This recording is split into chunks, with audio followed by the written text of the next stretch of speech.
Hey guys, Chauncey Phillips here. Welcome to brand new DVD Blu-ray Tuesday shop video today. Today you're going to go out to the regular spots, see the kind of stuff that came out. I know there's a couple different things that came out today, and also see if there's anything on sale as well. I'm also going to have a couple of DVD and Blu-ray reviews at the end of this video, so stay tuned for those. Also going to have my main, DVD Blu-ray update up either Friday or Saturday. Not 100% certain on which day yet though, but be on the look out for that either of those days. So anyway though guys, let's get going and see what we can find today. Into Target we go. Yeah, one of the big things that came out today was Krampus. And I thought this movie was pretty decent, but I did not absolutely love it as much as some people did. For some reason I thought the cut of this that was going to be coming out was going to be like an R-rated one, but from what I heard, I guess they just shot it to be PG-13. But it was okay, but for some reason I didn't love it. But another thing today too was Misconduct, another one I don't know anything about. It's pretty cheap, only $13.99 on Blu-ray, but I don't know much at all about this one. If you guys have seen this one, let me know if this one's worth checking out at all or not. And the other one today too was Ride Along 2, which I have a review of that up. If you guys haven't seen that in my last video, so definitely check that out and see my review of that one. But I actually thought that was pretty fun. But like I said, Krampus I didn't love. It does have a bunch of features on it though, so I probably will get it though down the line. And if you guys didn't hear too, they're putting out all the Jaws sequels on Blu-rays, I think June or so I'm really excited they're finally putting them out. I think Jaws 3 is actually going to have the 3D edition, which is kind of cool as well, but all these are coming out on Blu-ray. I think it's June something. Into Walmart we go.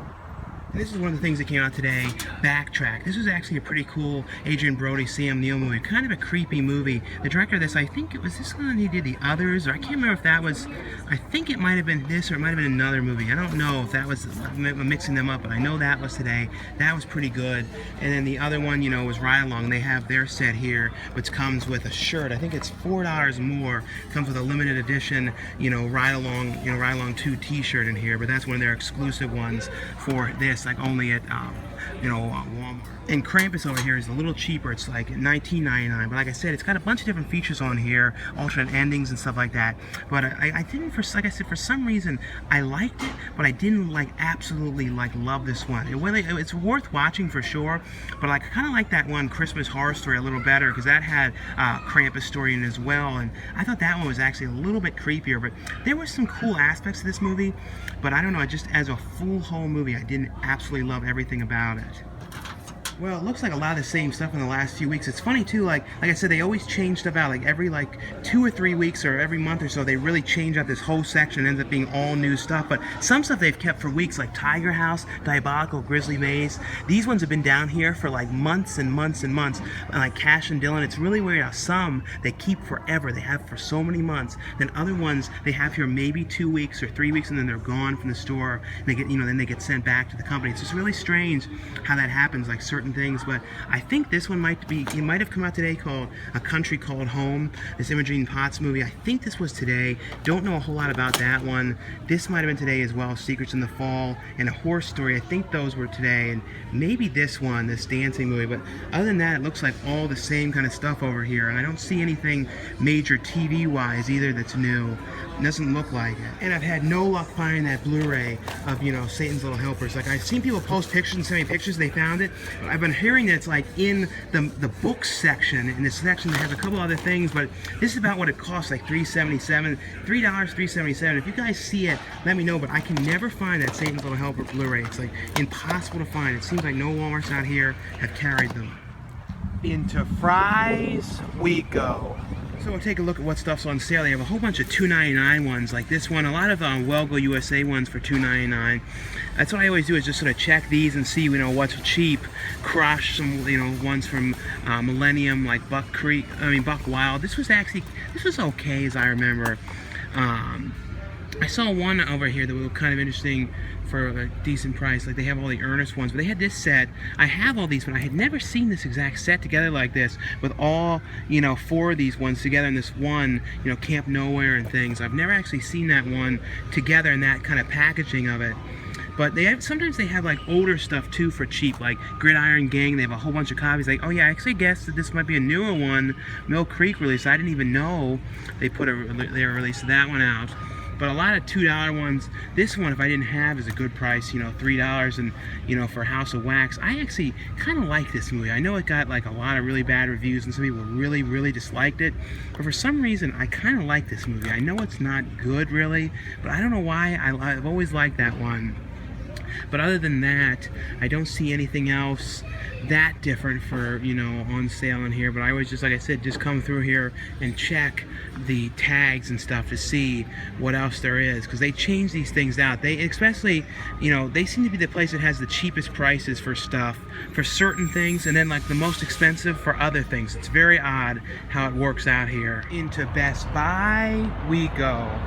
And I want to let you guys know too, I just found out at Best Buy, and I made a post about this on Instagram as well, that they're going to be releasing like these Best Buy exclusive Blu-rays. They haven't done them in a long time, but they're going to be of Great Outdoors, and a John Candy, Dan Aykroyd movie, The Dream Team, and The Burbs, and then Money Pit. I think they all come out like May 25th or something, so I'm definitely going to be getting all those here. But like they're going to be like those exclusive ones, you know, that are only sold at Best Buy. And I think that sometimes those ones stay exclusive here for like a couple months to a year, and then, you know, sometimes people go, oh, they, you know, buy them off of eBay for really overpriced, but if you can get them, definitely get them at here. You know, they come out, because I saw they're only going to be $9.99, so like I said, I'm definitely going to get them. I don't think they're going to have any features, but still, I'm glad to see those coming out, especially Great Outdoors. Like, that's one of those John Candy movies that is like one of my favorite ones to watch, and probably one of my favorite like vacation type movies next to National Lampoon's Vacation, the original. But I just want to let you guys know, like, when I saw that, I was really excited about that. Kind of funny over here, all these Revenant ones have no slipcovers. The ones back here do have the slipcovers, but these ones on the front, all of them, none of them have the slipcovers. So I'm very weird, so I show that because I never saw that. Yeah, but today, like I said earlier, the only thing that really came out today was Backtrack. But like I said, that was actually a pretty creepy movie. Really thought that had some creepy train stuff in that movie. But this was today, and I don't know anything about this one. Like I said in Target, like if you guys have seen this one, let me know if this one's any good at all. But like I have not heard anything whatsoever about this. I forgot to show this last week. A lot of people were telling me about this. They have that Ip Man one, the trilogy, which I think is an exclusive to here. I'm not sure. The Steelbook trilogy of all three of the movies together, but I think that one was only in here.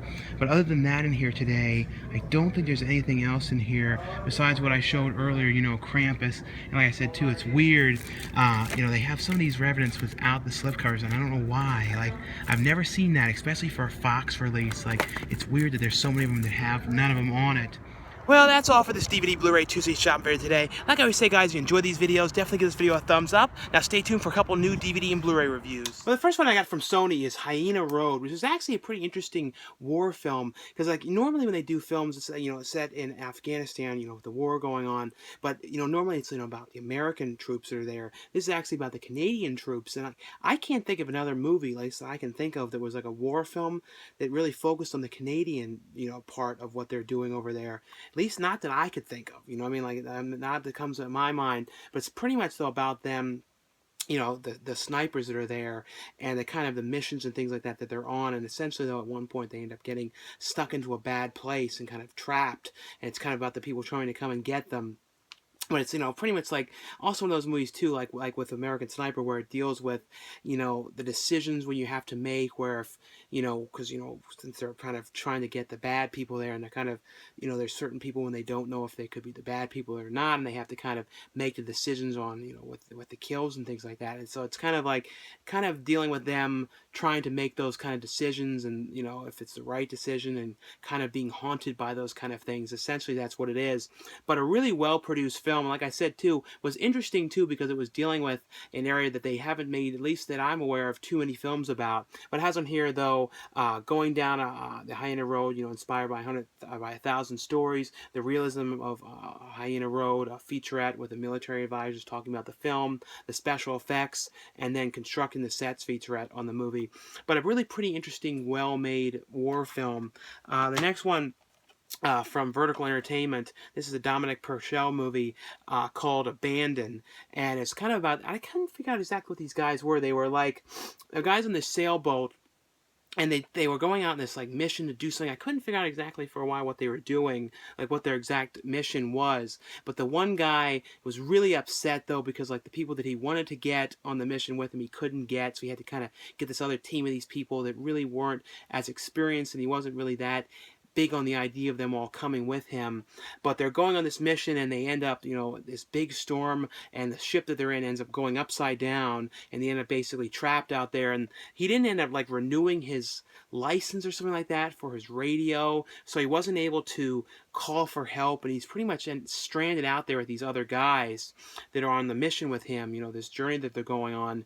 And the ship's out there, and they find a way to kind of cut a hole in it so they can kind of let some sun in, but they're in there pretty much floating there with no way to get away, get out of this situation. They're trying to figure out if there's a way that they can build like a sail and figure out if they can sail it upside down. It's kind of an interesting thing about a survival story about them trapped out at sea and dealing with the food and how they're going to survive, and if they're ever be able to find an island, or pretty much what they're going to do. It's pretty much a survival story, but pretty well done. And I always kind of like these movies where it's like trapped at sea kind of ones. And that's essentially, though, what it was like a trapped at sea kind of survival one. The next one from MVD. This is an interesting movie about bullying called How to Beat a Bully, Make Your Bully Your BFF. And it was kind of an interesting thing. It was about this kid that came to this. It was kind of I couldn't figure out what kind of school it was. It was almost like a kind of like a homeschool kind of situation, but like this small kind of school where it's like only a couple students, and the new kid ends up going to the school, and he kind of is like getting picked on and bullied, and they're giving him all kinds of crap, and he's having all kinds of issues. So he comes with this idea of like convincing the bullies that his father is in the mafia, and like he comes from this mafia family. So he kind of like does that to try and like sort of scare the bullies into like being friends with him.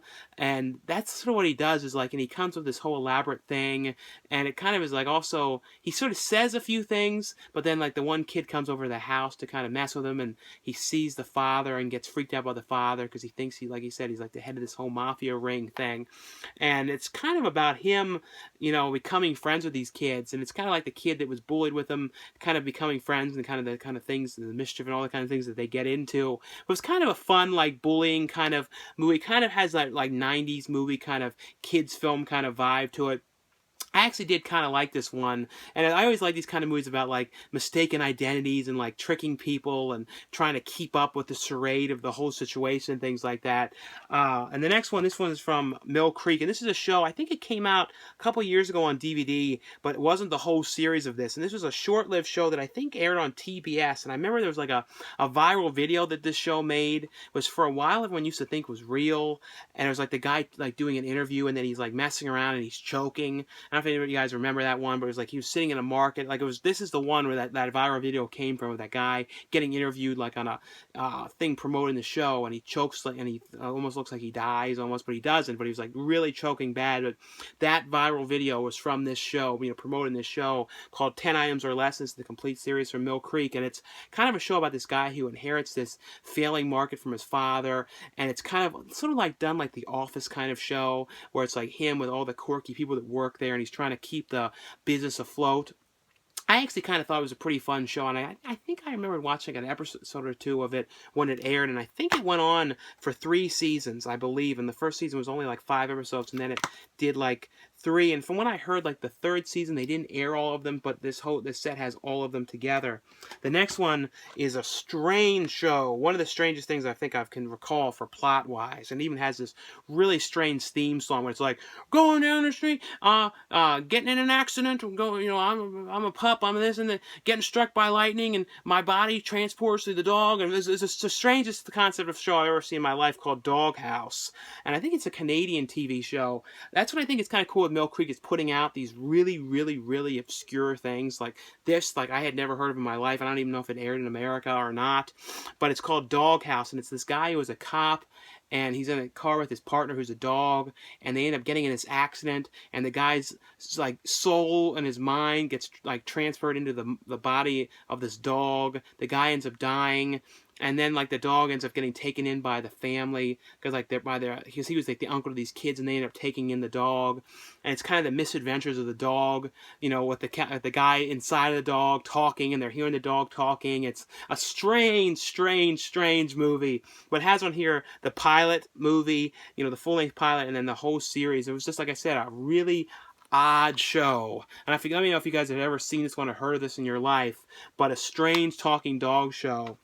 The next one is a pretty cool set from Mill Creek as well, and it's Hammer Films collection. It's all got all like lesser known Hammer horror films, not the ones that you've heard of a lot. Like I had never heard of any of these ones, at least as far as I know. It has on here The Revenge of Frankenstein, The Snorkel. Maniac, Die, Die, My Darling, Never Take Candy from a Stranger, The Creatures That World Forgot. I think that's one of the only ones that I kind of remembered hearing about. But a cool one of all, like I said, lesser ones, and they're all from like from the late 50s up until 1970 was Creatures That Time Forgot. But a really cool set of, like I said, lesser known ones. And I believe too I saw that they're putting out some of these. I don't know which ones for sure, but going to start releasing them on Blu-ray as well. But Mill Creek has been putting out, like I said, some pretty cool stuff, and it's a cool set if you guys are into Hammer films with some of the lesser-known ones on here. The next one from Vinegar Syndrome is a movie called Trashy Lady, which is a Ginger Lynn film. It's an adult film, though, called Trashy Lady, which is kind of an interesting adult film, too, because it was made as a period piece one. When it comes to these kind of movies, too, this is a actual movie, not like, just like adult film, like it's actually a movie. Movies from the 70s and 80s were actually like movies with plots and stories and everything. Now they're sort of just like they're thrown together and weird. They sometimes have that, but not really. Like unless they're like those adult spoofs of like the Brady Bunch and those kind of ones, they're not really producing these kind of movies that would actually play in theaters back then. But this one's Trashy Lady. It's basically Ginger Lynn's character and this guy who's like kind of the head of a mafioso kind of group, and he ends up meeting this girl that he likes, and she's kind of a prim and proper kind of lady, so she ends up getting this girl to try and make her trashy and trash her up and things like that. And she kind of starts to become addicted to trashiness and sleeping with people and all this kind of stuff. She wants, basically, he can't have a prim and proper kind of woman. That's essentially what it is. But it has on here, though, 35 millimeter original scan in 2K, a commentary track with the DP, a commentary track with Herschel Savage. I always think of him, too, from the Seymour Butts show that was on Family Business, but he's been doing it forever. And also has on here the bonus feature film Coming West from 1971. And the last one in here is a pretty interesting set. And I don't know, it's called A Night at the Phono. And these were like films, but they were like, I guess they were like talking stag films, like the kind of films almost like when you watch like Porky's and stuff like that, like the movies that they were kind of watching people's basements. But these were actually played in a theater in Los Angeles, one of the 50 storefront theaters operating throughout the city out in the early 70s. Like now, all these theaters are pretty much gone, but it's pretty much these weird, like 45-minute or so movies that they made, and like I said, it's a night at the all night at the Phono. It's got 12 continuous uncut shows. It has on here, though, this one, like the Homer, like a weird, like costume drama kind of one, and then one that's like a Dracula kind of spoof, and like one guy in that, Buck Flower, George Buck Flower, who always went on to play the homeless guys and everything. He did like adult films. He wasn't like in them. He was like kind of like the actor in them, but he did a whole lot of other ones.